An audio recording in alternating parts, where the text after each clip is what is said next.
Magandang araw mga kagabay, ngayon po ay April 12, 2025, araw po ng Sabado. At maririnig po natin sa ating Ebanghelyo na lalong tumitindi ang galit ng mga Hudyo sa ating Panginoong Jesucristo. Kaya talagang gumagawa sila ng paraan upang ito'y madakip at maipapatay. Alam po ninyo, nakakatakot kapag ang galit ay namuo sa puso at kalooban ng isang tao. Sapagkat ang galit ay nag-uudyok na gumawa ng masama sa kanyang kapwa. Kaya napakaganda pong pagnilayan natin.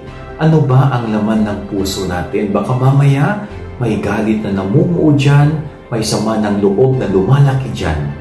At baka mamaya ito yung maging reason na makasakit din tayo ng ating kapwa. Kaya pagnilayan po natin ang laman ng ating puso, pagnilayan natin ang nilalaman ng ating kalooban.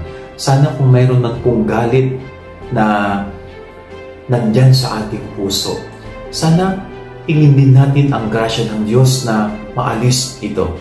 Gagawa tayo ng effort na hindi magtatagal ang galit na ito sa ating puso.